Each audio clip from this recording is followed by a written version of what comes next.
Welcome to Literacy Mindset, where education leaders from across the country share strategies for improving K-12 instruction today and preparing for the challenges of tomorrow. The stakes are high.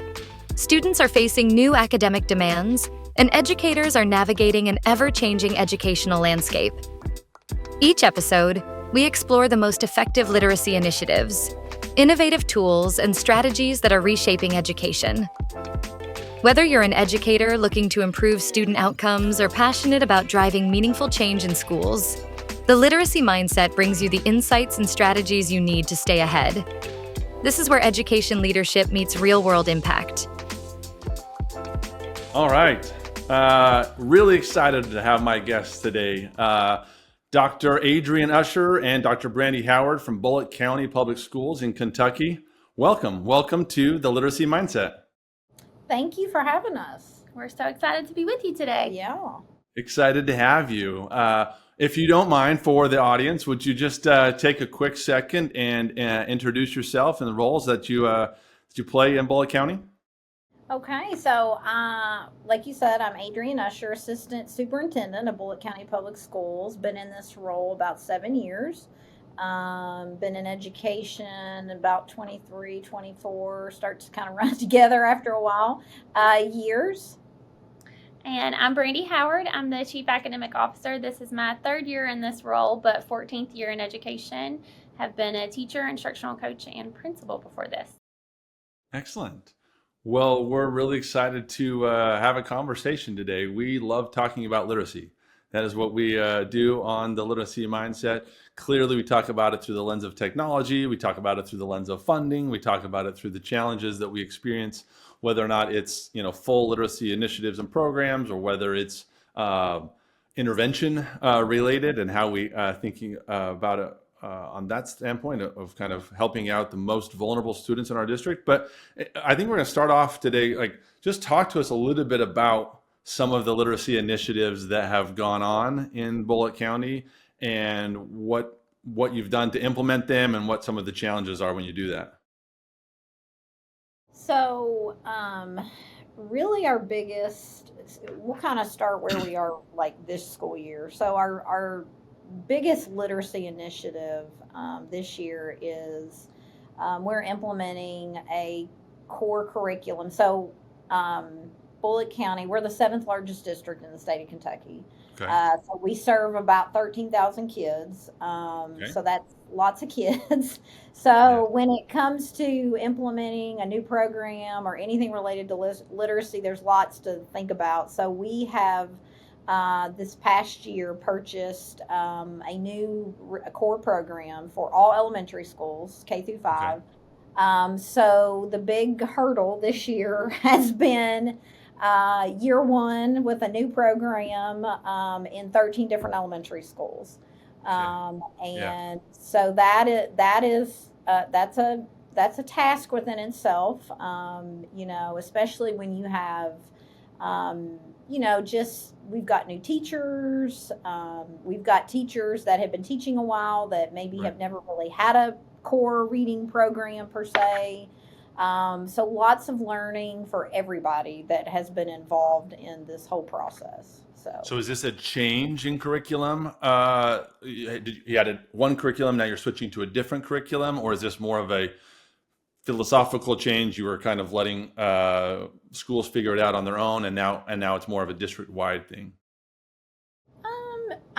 We knew we needed there's a lot of movement, I'm sure across the nation about high quality instructional resources. Some states call them HQ. In Kentucky, it's HQIR. Some states call them HQIM. Right. Okay. Whatever they call it. As long as it has an HQ in front of it, then nobody seems to care that much, right? Okay. Yeah. So we had already been implementing HQ, what I guess you could say would be evidence-based assessments and practices. We had purchased iReady, some of those. And then now the next step was to kind of make sure that our core instructional materials that teachers had were high quality. Now in Kentucky, that was determined by the State Department, and there was a list that we don't know all the details behind that, but vendors had to submit, I guess, and you might be able to talk more about different types of research, and there was validity processes and things like that. Yeah. So the state kind of provided a list of sorts for districts to have guidance on choosing curriculum. Okay. Yeah.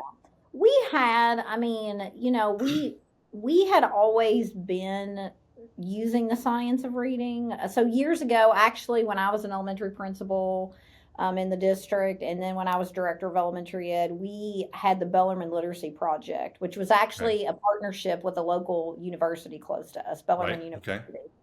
And that whole concept was the science of reading. So teachers were trained in all aspects of the science of reading. There were actually assessments that we were already given that had been evidence-based research connected to all components of the science of reading. So for us, when the legislation came out, for us, it was really more giving our teachers better quality resources. But in some aspects, it was changing the assessments and some of the practices. We didn't change them. We just we were just required to use a different tool. Yep. Does that make sense? Makes sense.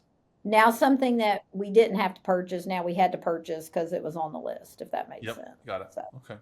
Yeah. So, Dr. Howard, how do you think about HQIR on the core side of it? How do you think about it? We joke sometimes at Mindplay that we talk about high quality personalized intervention, because for us there's sort of this component of intervention that comes and rides alongside of the core curriculum to try and make sure that it's there. But how do you guys think about intervention and literacy intervention in the context of sort of core curriculum and the relationship? So I think for us as a district, we really have been implementing multi-tiered systems of supports for quite a long time.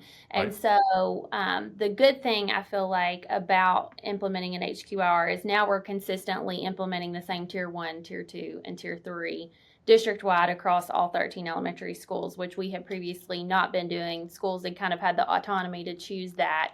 And we have done a lot of work with professional learning communities and guaranteed and viable curriculum. And so, using the HQIRs are allowing us to do that, not just at the school level, but now at the district level all the way across.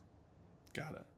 And I think too, one aspect to personalizing that intervention is part of so the first step in all of this HQIR work that happened started with the assessment piece, and it really started with districts were required to have a screener. We were always required, even with NCLB, to have like a fall, winter, spring interim assessment, all of that. So that was still there, but then they put together a more of a, I guess it's a diagnostic screener, really, is what it is. Right.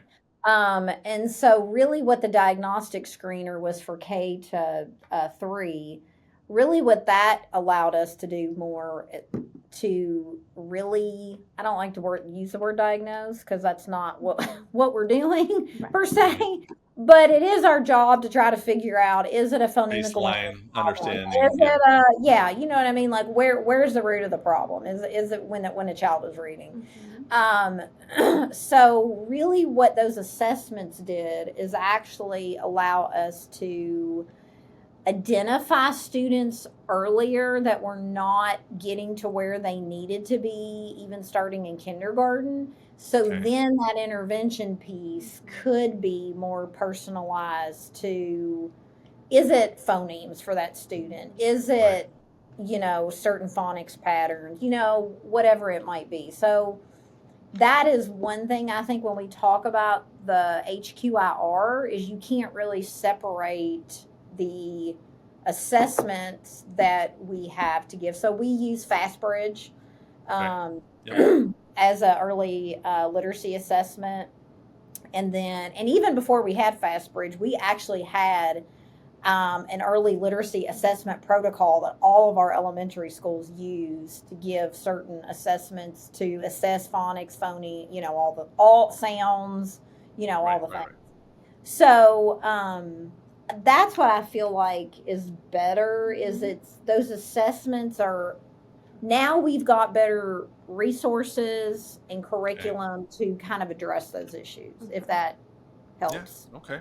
Yeah, a little bit. And our instructional coaches have been wonderful in that process. And so when the diagnostic says this is the skill that a student needs to work on, or this is the vowel pattern that students aren't picking up on, our instructional coaches have created, these are targeted lessons to help students.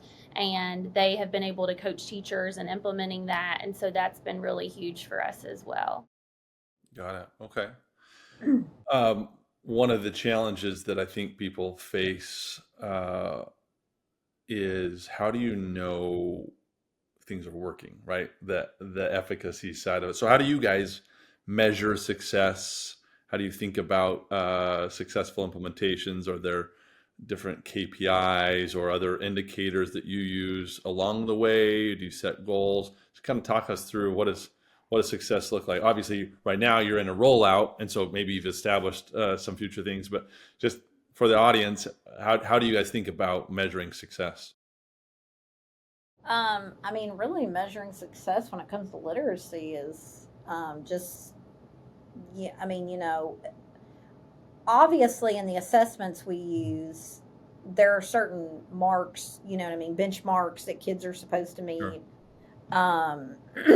Especially with the way FastBridge works, with the way that assessment, there's different assessments that are given at different times of the year. Right. So really now, I will tell you for example, when we talk about how do we know success and measure it, is one of the things we started with the diagnostic. We used to give it to all the students. Well, then we found out that really wasn't giving us really the data we needed to know. We needed to know who wasn't really where they needed to be, if that made sense. So right. I think there's two ways that we look at it. Is we have success for, there's data we're looking for students that we know that we need to push more and we need to get, because maybe of where they're at, if they're a grade level behind or whatever it might be. And then there's success that comes with,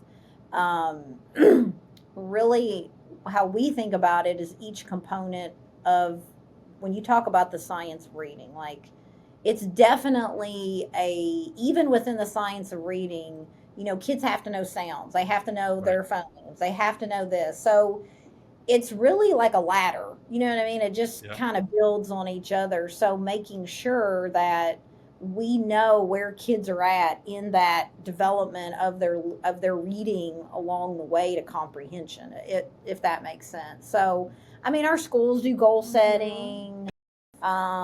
We work with we have goals here at the district level, you know what I mean, that we want to meet too. We meet monthly with our principals in what we call OFI meetings, opportunities for improvement.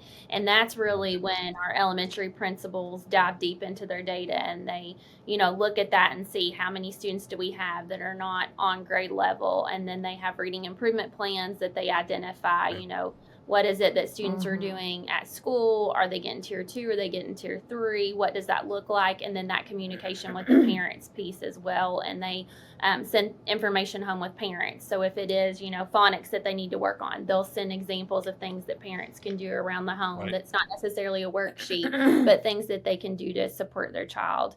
And they check in on that monthly at those meetings. And I think that's been really helpful for our principals to know if it's working or not as well. Yeah, no, that's great. And I think that when you sort of define success as an outcome of, at some level, like, how do you know if it's working? Well, if kids can read, right? That there is a very real part of kids being able to read. That's an important part of that. And I think meetings and goal setting and kind of working together as a community is good, which maybe brings me back to, maybe I could have gone here in the beginning, but you've got a large scale rollout going on. How do you get buy-in? How do you get a collective group of teachers across 13 elementary schools? Like, what does buy-in look like, and how does it differ when you're talking about it from a literacy standpoint versus maybe a simple compliance piece that you're like, okay, everyone has to fill this form out, just do it. But in this case, like, you need teachers bought into what it is that you're doing, right? So how do you guys go about that? I would say in our district, we have to use what I would refer to as train the trainer model. I mean, that's not anything new and different. Right. I mean, we have instructional coaches, Okay. but instructional coaches still can't do everything and be all the Right. things. So we really, I mean, there was a list and we had different vendors come and do all the things. And I mean, we had teachers in the room. We had, Put a committee together. Okay. yeah, we really rely on principals to help Okay. identify teachers in their building, to give input, to work with the instructional coaches and us to figure out what the best, product was that they wanted to go with. So, I mean, it took some time. I mean, I'm not, you just can't have a meeting in a week and, oh, here we are. We've got, that's where we're going. Everybody's so excited. Yeah. But I will say this, we have a pretty, I mean, our principals are really good about collaboration and talking to each other. That's one of the things I will say about and we have worked really hard to try to create those conditions and those working and that collaboration piece. They talk to each other all the time about, in fact, I would say we all have to be more on the same page because they're constantly talking to each other. They are talking. They do know. Okay. You know what I mean? Like so we're transparent. I mean, they can call us up anytime and we can talk to them. I mean, I will just tell you, we give our cell phones out to teacher. Like, if you need to call, if you've got something you really need to talk, I mean, call us. Like, that's, that's a subtle thing, but that drives buy-in, right? If people know that they can contact you, and that's great. I love hearing that. Yeah, I mean, we knew it was going to be a big task. We didn't, act like to teachers or administrators it was going to be like just perfect, and it has not been. We've had issues, but I mean, you're just transparent, you're real about it, and we'll figure it out and problem solve. And we are constantly providing teachers. Actually, we have a weekly meeting set up. So one of our structures that we have since we've implemented this new curriculum is we have every Friday morning meeting with a select few staff members, and it is all giving us input on what's going on out there in the classrooms in the field. And then we take that and talk to the company about it, or go to whatever the issue or whatever the problem is. Most of the time it's a technology issue, just to let you know. We'll get to that part in a second. Yeah, most of the time it's a technology issue, but really that's what, I mean, we just take the list of things and we sit down and problem solve and figure out how we're going to solve this. We usually have the director of technology on there too, and it's a virtual meeting, so even if somebody's got to be in the car driving somewhere, anybody can participate, and that's just what it is for us to problem solve and brainstorm. And then we kind of keep a running list of what was on this week's issues. Let's get those fixed. Let's come back next week, and that was actually, we put that in place because we had to. It was just too big of a rollout to not have a structure in place that we could have a regular problem solving session to get knowing that there would be some challenges. Now it's just here's a cadence of how we problem solve when we address those. Got it. When we encounter them. Okay. Yeah. Well, let's talk technology for a second. I'm going to avoid the classic, like, how is technology, or how are you using technology in the classroom? But just, can you tactically tell us, like, how do you think about technology? What are you doing right now? Do you expect certain things to be delivered through technology? Is it left up to kind of classroom teachers to decide? Do you choose curriculums that have both a technological component and a textbook component? So just kind of walk us through what it looks like technologically when it comes to curriculum, not other things, but in curriculum's standpoint. So we are 1-to-1. So just know that Okay. K through We've got a 12 device for every student yeah, in every building. in every building. Yes, we've been 1-to-1 a long time. Okay. So I mean,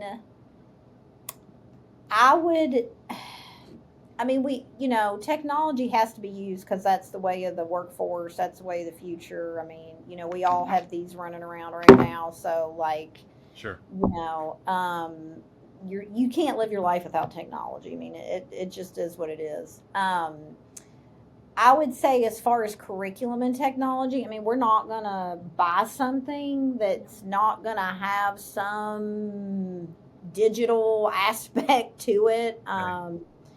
Even with the curriculum we bought for elementary, was it grade 3 through 5? We bought just the digital. We didn't even buy the, no worksheets, no textbooks. No, we didn't really do any of that. So, and this year we're going to look at purchasing some, but we're not going to, it's a good mix. I mean, to me, the philosophy is we need a good mix. There's sometimes that, especially with AI, now out. I mean, it's been out for a while. I mean, it's been on this phone now. I get it. You've just been seeing too many advertisements for Apple Intelligence that it's like, oh wait, it's now out, right? Yeah, but AI, I think we are believers in AI here in this district. We are not holding it off, shutting it down. I mean, it's the way of the world. I mean, it's the way of the work world. I mean, people are using it all the time. Right.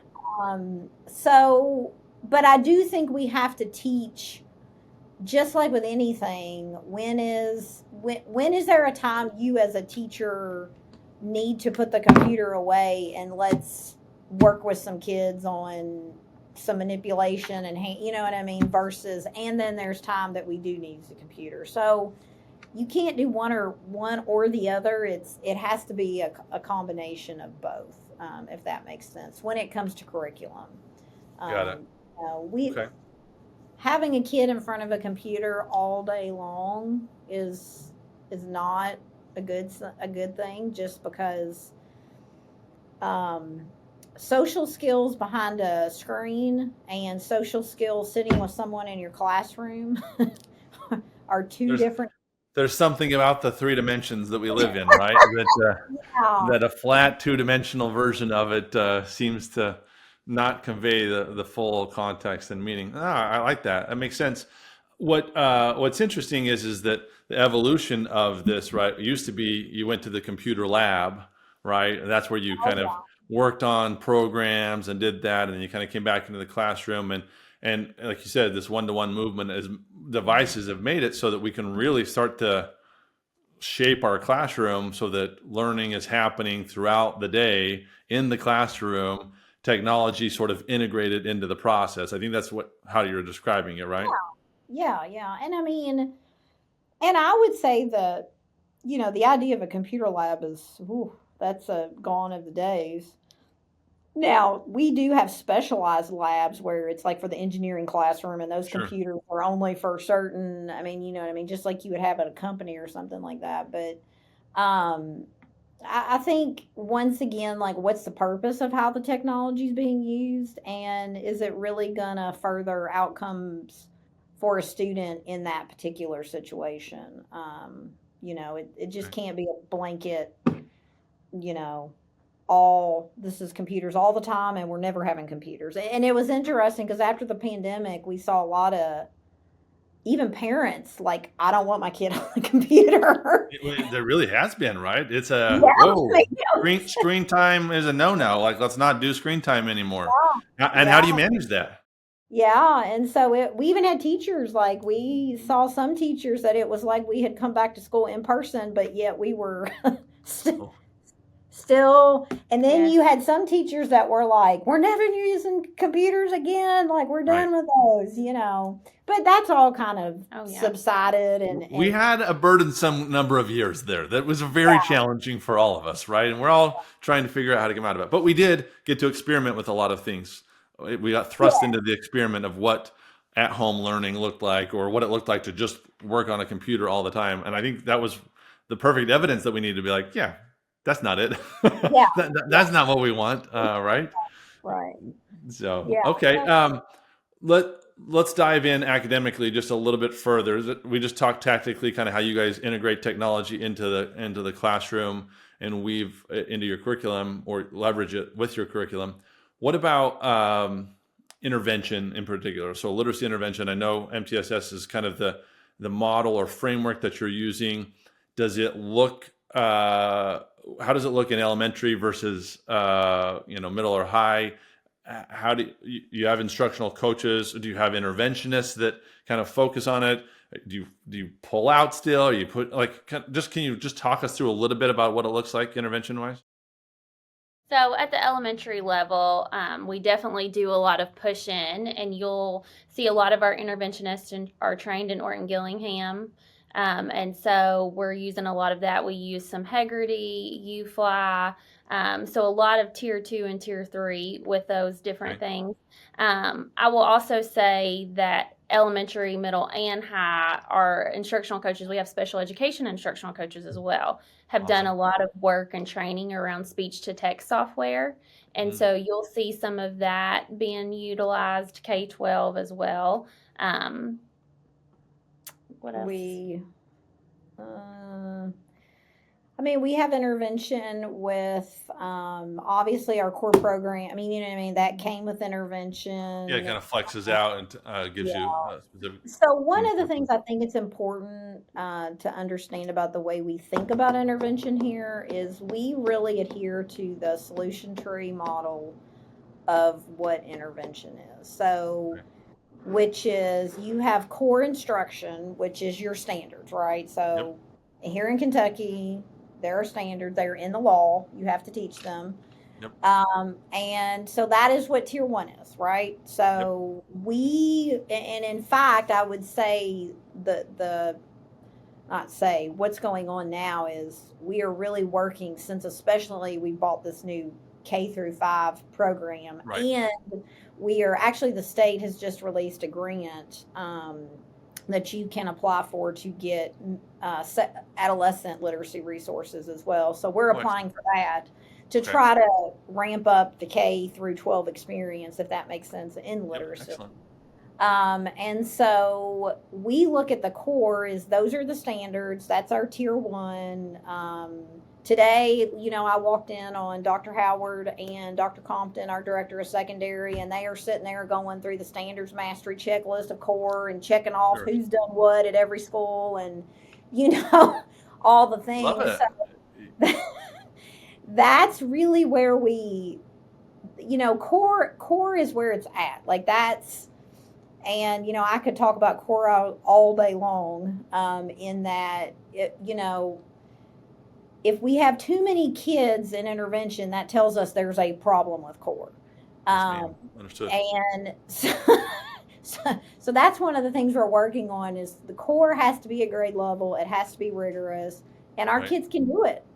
And so intervention, which would be tier 2, is really what we refer to as standards recovery. So that is students that are not mastering the core stand in tier 1, then that is where we have standards recovery. Tier 3 is more for our kids that are a grade level or more behind, and they're still going to get core, but they're just going to need, those you could say vertical standards underneath to help them get to that. And so we have lots of ways, we use iReady has a portion of it that we use for tier 2 as well, that they can, that's digital, they can get on there and do activities. We are careful about that though, because we just don't want kids going crazy on the computer. You know what I mean? Just Because we just talked about it. It can yeah, well, and I consume a mean, lot of the day. yeah, and one of those things too is sometimes they need that teacher instruction or at least support there beside them when they're struggling with something. If they just keep doing it on the computer and keep doing it and keep doing it, Right. you know what I mean, they may not get what they really need to understand that concept or skill, whatever it is. So we also use ELS in our, well, it's not really called ELS. I can't remember. Pathways to Proficiency. Pathways to Proficiency. That's the company name that I refer to it as.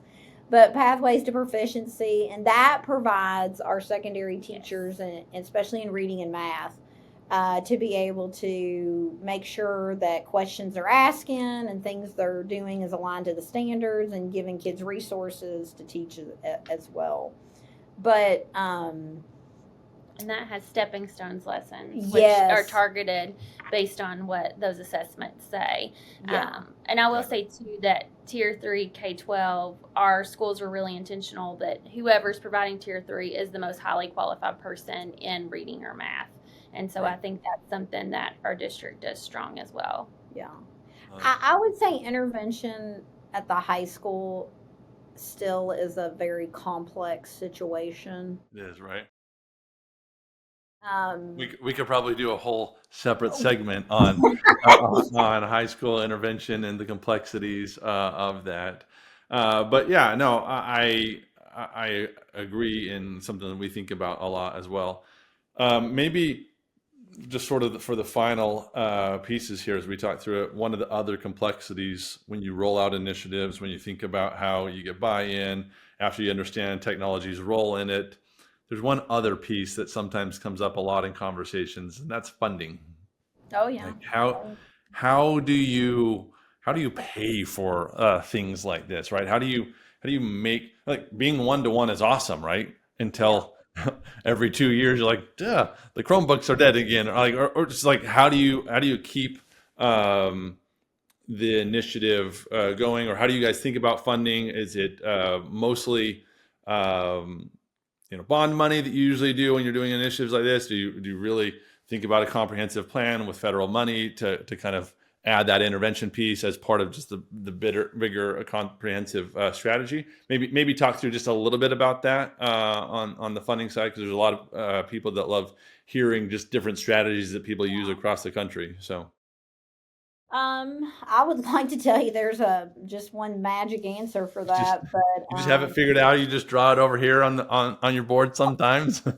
I mean, I think one thing at the district level, you have got, and this is something I take very seriously in my role because I deal a lot with our federal funding, and I won't be here forever, and I any decision I make has got to set up whoever the next assistant superintendent is for success, or the students, or the district. So so even when we buy curriculum or we buy even a technology tool, like, what is the sustainability of this? Is this something that we can keep using forever? Is it something, I mean, I kind of wear people out with those questions. She'll tell you, like, Confirmed. Yeah, I mean, if we're going to buy something, I actually don't worry about year one. I worry about year 5. Like, that's where my mind is when I buy something. It's not about, I know we can figure out the training and I'm confident enough in my team that we can figure that out. But what I think about is 5 years down the road, when, just like, for example, in the last few years, our teacher experience has gone down a little bit. So we now have a district full of newer teachers, which there's nothing wrong with that. That's great. Sure. But I also know that the professional development needs of a staff, and I knew that was coming. Right. I'm over HR, so I knew that was coming. You have to I am always constantly thinking about 5 years ahead. Like, that's kind of where my mind is in between now and 5 years, what's going to happen. So do I use a little bit? Do we use some federal funding as needed? Yes, we do. I mean, really, honestly, we sound like we're a big district, but we don't get just a huge amount of federal funding. So that kind of helps. We have lots of Title I schools, and so they get funding. So sometimes they will buy the intervention pieces. One of the things I think we've tried to help with that, though, is there's been times when I've said, okay, if you can buy, I think it was with iReady, there was something that I kind of negotiated with them that I'll buy this as a district, but you're going to have to buy this, this, and this at the school level. And they figured it out and they bought it and that. So I try to, and two, that just kind of helps our schools be more collaborative and they're all working together on the same thing as well. I will tell you, I am probably part-time grant writer in this role. We have a grant writer, and I feel sorry for her because I wear her out a lot. Sure. But you just have to write grants. They just released this The comprehensive literacy. literacy grant, and so we've got a big team writing on that. So hopefully we'll. I love it. That's great. Okay. So Well, just all of that, I think, I think that's great. There's no one answer to it. You have to be strategic, and you have to think about funds, and you have to be creative, right? You have to get out there and go seek opportunities, because it doesn't just fall off of a tree and into your lap. You have to go be thoughtful on how you go do it. So I love that. We could probably spend a long time talking about this stuff. So I really love that you've spent, the last 35 minutes with me talking through it. So let's wrap up with one question here. And since you, Dr. Usher, spoke about 5 years in the future, you set up perfectly my favorite question. My favorite question to leave people with is, what does our world look like in 5 years? Maybe even 10 years, but kind of put on your hat that reads into crystal balls, and like, what does it look like 5 years from now? Will there be a difference? Will we have made some progress in some areas? Just kind of walk me through, and I'd love to hear from both of you. Just a hot take on the future of education in 5 to 10 years. That's my favorite topic. I could do a whole podcast on this. So, well, we'll only do one question. So you go. You got it. Yeah. I think the key to the future of education actually lives in the future of work. I think that the future of work, the work and the education sector are still not connected. When I see when you look at what's happening in the future of work and what's happening in work now, I mean, if you just look at the jobs posted on LinkedIn, if you just see what those jobs look like, what those job descriptions say. I actually did a PD where I read 3 or 4 job descriptions to teachers on what job, I mean, these were like high paying jobs in a corporate world. And it didn't say anything about, making a perfect score on the ACT or doing this or doing that. It was like, can you collaborate? Can you make decisions? Can you problem solve? Can you do this? So I know the future of education has to be directly tied and connected to what's happening in the future of work, which is AI, all of those things. And education has got to get with it. I'm just going to tell you, like, that's what we're trying to do here in Bullitt County. Like, there is a big gap right now between where the future of work is going and where education still is. And we gotta work on getting there a little bit. But it's going to have to be both sides coming together. Sure. It's going to have to be both sides coming together. Okay.